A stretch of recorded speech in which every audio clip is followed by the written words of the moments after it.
জুলাই আন্দোলনের সময় বৈষম্য বিরোধী ছাত্র আন্দোলনের সমন্বয়কদের তুলে নিয়ে ডিবি কার্যালয়ে খাবার খাইয়ে সেই ছবি প্রচার করায় তৎকালীন ডিবি প্রধান হারুন-অর রশিদকে পদ থেকে সরিয়ে দেওয়ার নির্দেশ দিয়েছিলেন শেখ হাসিনা।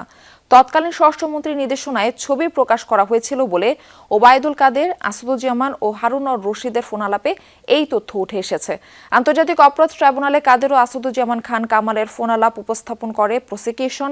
ডিবি থেকে হারুনকে সরিয়ে দিলে পুলিশ বাহিনীর মধ্যে শৃঙ্খলা নষ্ট হতে পারে এমন শঙ্কার কথা শোনা যায় ফোনালাপে। শোনা যায় তৎকালীন স্বরাষ্ট্রমন্ত্রীর নির্দেশেই সমন্বয়কদের খাওয়ানোর ছবি সামাজিক যোগাযোগ মাধ্যমে ছড়িয়ে দেয় হারুন। এতে বিরক্ত হন তৎকালীন প্রধানমন্ত্রী শেখ হাসিনা। তিনি তখনকার ডিবি প্রধান হারুনকে পদ থেকে সরিয়ে দেওয়ার নির্দেশ দেন। এর আগে ট্রাইব্যুনালে শেখ হাসিনার সঙ্গে ওবায়দুল কাদের ও হাসান মাহমুদের ফোনালাপ দাখিল করা হয়। আজ ওবায়দুল কাদের সহ 7 জনের মামলায় সমাপনী যুক্তিতর্ক উপস্থাপন করবেন প্রসিকিউশন।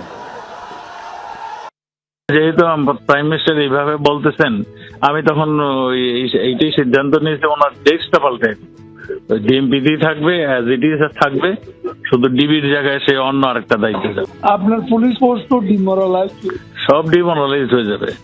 সেটি আমিও কারো দিয়ে কাজ করাতে পারতেন। আপনি যা ফিল করেন, হ্যাঁ, সেটা আপনি দয়া করে আমার সাথে বলতেছেন, এটা আপনি নেত্রীকে বলে দিকে আমি বলছি, একটু চিন্তা করতে হবে।